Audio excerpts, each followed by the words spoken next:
Doctor प्रकृति चतुर्वेदी। आओ हिंदी सीखें श्रृंखला की अगली कड़ी के रूप में आज का हमारा पाठ है अल्पप्राण, महाप्राण, अघोष और सघोष वर्ण। आज हम इन वर्णों के बारे में जानेंगे। इस विषय पर प्रतियोगी परीक्षाओं में काफी प्रश्न पूछे जाते हैं। अभी सी-टेट, एस-टेट सब जो होने वाले हमारे टीचर टेस्ट जो होने वाले हैं उसमें भी इस विषय पर काफी प्रश्न पूछे जाते हैं। तो हम देखते हैं कि हम किस तरह आसानी से एक ट्रिक की सहायता से उन प्रश्नों के उत्तर दे सकते हैं।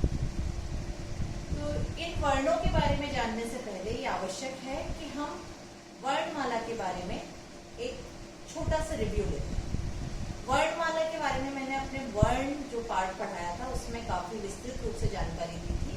तो अगर आप चाहें तो उसका लिंक नीचे मैंने शेयर कर दिया है। आप उस पर जाकर उस पाठ को एक बार फिर से अच्छी तरह से पढ़ सकते हैं ताकि आपको इस पाठ को समझने में भी आसानी हो। वर्णमाला जैसे कि आप जानते हैं स्वर और व्यंजनों से मिलकर बनी होती है। अ, आ, ई, उ, री, ए, ऐ, ओ, औ। इस तरह से ये 11 जो वर्ण होते हैं ये स्वर कहलाते हैं। उसके बाद क, ख, ग, घ, ङ, च, छ, ज, झ, ञ, ट, ठ, ड, ढ, ण, त, थ, द, ध, न और प, फ, ब, भ, म। इस तरह से ये 5 into 5 है ना। 5 रोज रहती हैं जिसमें 5 वर्ण रहते हैं। तो ये 5 बंडल रहते हैं 25 वर्णों के। ये कहलाते हैं स्पर्श व्यंजन।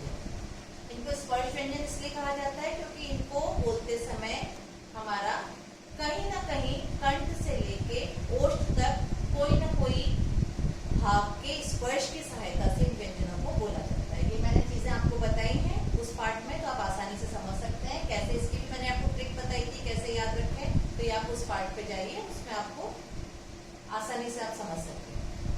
उसके बाद आते हैं हमारे अंतस्थ व्यंजन। अंतस्थ व्यंजन को अंतस्थ इसलिए कहा जाता है क्योंकि ये अंतस्थ भाग से बोले जाते हैं।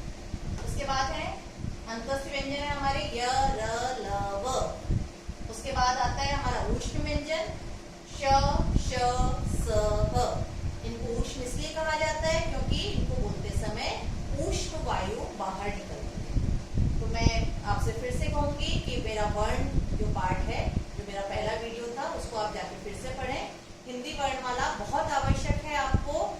सारा जो व्याकरण है हमारा, सारी जो हमारा हिंदी भाषा है, वो जैसे मैंने आपको बोला अल्फाबेट्स हैं वो तो हमारे हिंदी वर्णमाला के, तो उसके ज्ञान के बिना आप वो कुछ भी चीज जो आप जो पढ़ेंगे वो समझ में नहीं आएगी। तो अब हम अपने विषय पे आते हैं। पहले हम जानते हैं अघोष और सघोष के बारे में। अघोष और सघोष। घोष का मतलब होता है नाद, कंपन। तो अघोष हिंदी भाषा में मैंने आपको बताया था, अ जिसके साथ लग जाता है उसका मतलब होता है बिना, विदाउट। और स जिसके साथ लग जाता है उसका मतलब होता है सहित, विद। तो अघोष यानी घोष के बिना और सघोष यानी घोष के साथ। तो अघोष, घोष का मतलब होता है नाद। तो वे वर्ण जो बिना नाद के बोले जाते हैं, जिनको बोलने में जो हमारे वोकल कॉर्ड्स हैं उसमें कंपन नहीं होता है, नाद नहीं होता है, केवल वो श्वास की सहायता से बोले जाते हैं, वे कहलाते हैं अघोष वर्ण। ठीक है, वो वर्ण जो बिना घोष के बोले जाते हो, जिनको बोलने में वोकल कॉर्ड्स में कंपन नहीं होता है, वो वर्ण क्या कहलाते हैं? अघोष वर्ण। अघोष वर्ण कौन से होते हैं इसकी अब आप ट्रिक ध्यान से देखिए। जैसा मैंने आपको बताया था कि 5 into 5 5 के 5 पैकेट से हमारे पास स्पर्श व्यंजन के। तो इसका जो पहला और दूसरा वर्ण होता है हर लाइन का, ये पहले वर्ण के हिसाब से इनको नाम दिया जाता है कवर, चवर, टवर, तवर और पवर। तो पहला और दूसरा वर्ण, हर वर्ग का पहला और दूसरा वर्ण यानी क और ख, च और छ, ट और ठ, त और थ और प और फ। ठीक है, तो हर वर्ग का स्पर्श व्यंजन वर्ग के हर वर्ग का पहला और दूसरा स्पर्श व्यंजन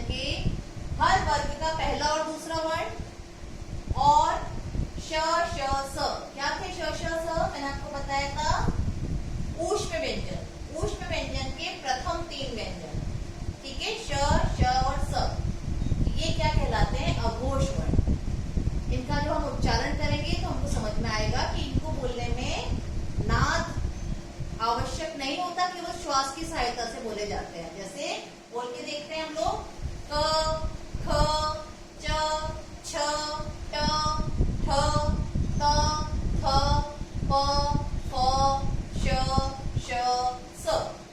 ठीक है, तो ये कितने हो गए हमारे? 2 × 5 10 और 11 12 13, तो ये हो गए हमारे 13 वर्ण क्या कहलाते हैं? अघोष। अब चलते हैं सघोष। पहला और दूसरा हमारे हो गए थे अघोष, तो तीसरा, चौथा और पांचवा जो वर्ण होते हैं उनकी श्रेणी में आएंगे हमारे सघोष। ठीक है, तीसरा, चौथा, पांचवा यानी फिर वही ग, घ, ङ, ज, झ, ञ, ट, ड, ढ, ण, द, ध, न और ब, भ, म।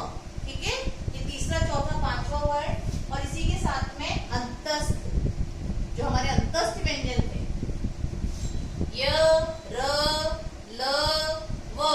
देखिए मेरे बोलने से आपको समझ में आ रहा है कि इसमें नाद हो रहा है। और उसके बाद में हमारा ऊष्म व्यंजन का ह, य, र, ल, श, श, स हमारे किस श्रेणी में आ गए थे? हमारे अघोष की। ये ह बच गया था, ये किस श्रेणी में आएगा? सघोष। ठीक है, तो क्या हो गए? तीसरा, चौथा, पांचवा स्पर्श व्यंजन के वर्ण, हर वर्ग का तीसरा, चौथा और पांचवा वर्ण, यानी कितने हो गए? ये 3 × 5 15 और य, र, ल, व 4 हमारे अंतस्थ व्यंजन हो गए, ह हो गया।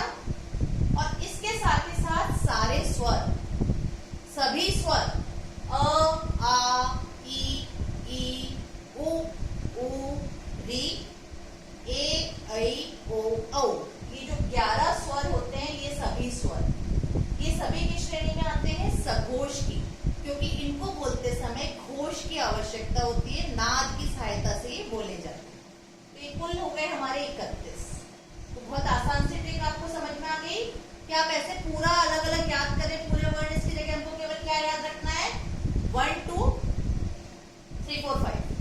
ठीक है, इसी के साथ में श, श, स और सारे अंतस्थ व्यंजन, स्वर और ह, केवल आपको इतनी सी चीज याद रखनी। अब हम अगले इस पे आते हैं, अल्प प्राण और महाप्राण। अगला विषय जो है हमारा अल्प प्राण और महाप्राण वर्ण कौन से होते हैं? अल्प और महा, आपको हिंदी में पता है अल्प का मतलब क्या होता है? कम, और महा का मतलब क्या होता है? ज्यादा। और प्राण मतलब प्राणवायु।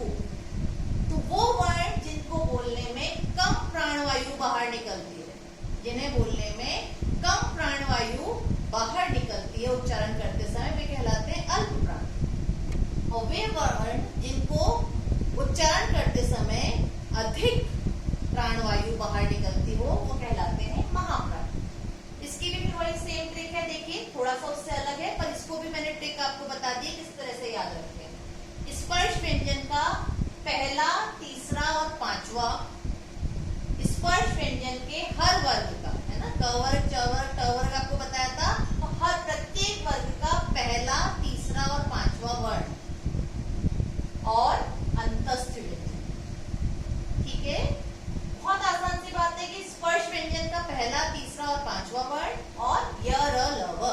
तो क्या हुआ? पहला, तीसरा, पांचवा वर्ण कौन से हो गए आपके? पहला, तीसरा मतलब क्या हुआ आपका? क, ग, घ और ङ। ठीक है, सॉरी, पहला, तीसरा, पांचवा कौन सा होगा? क, ग और ङ। एक एक छोड़ छोड़ के 1 3 और 5, एक ये हुआ, ये नहीं होगा, ये हुआ, ये नहीं होगा, और फिर अंतिम वर्ण होगा। तो फर्स्ट 3 और 5 किसमें हो जाएंगे? हमारे अल्प प्राण में। और ऐसे सेकेंड और फोर्थ जो होगा, दूसरा और चौथा, ख और ख, छ और झ, इसी तरह से प्रत्येक वर्ग का दूसरा और चौथा जो वर्ण होगा वो किस श्रेणी में आएगा? महाप्राण की श्रेणी में आएगा। ये तो हुआ स्पर्श व्यंजन का। अल्प प्राण में क्या होता है आपका? य, र, ल, व आएंगे, अंतस्थ व्यंजन आएंगे साथ में। और महाप्राण में क्या आ जाते हैं आपके? ऊष्म व्यंजन, श, श, स, ह।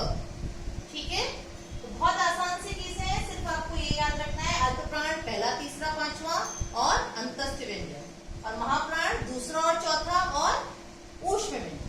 तो बहुत आसान सी ट्रिक है, इसीलिए मैंने इसको विस्तृत रूप में ना लिख के ये ट्रिक लिख दी है। आप ये ट्रिक अच्छे से याद करिए।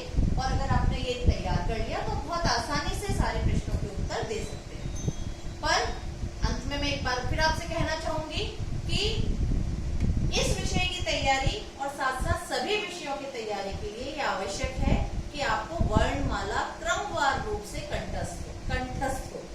तो आज कल 2-3 दिन आप अच्छे से लगाइए और हिंदी की वर्णमाला क्रमानुसार याद कर लीजिए। क्रमवार रूप से जब तक आपको याद नहीं होगी तब तक आप ये विषय अच्छे से तैयार नहीं कर सकते। अगले वीडियो में नए विषय के साथ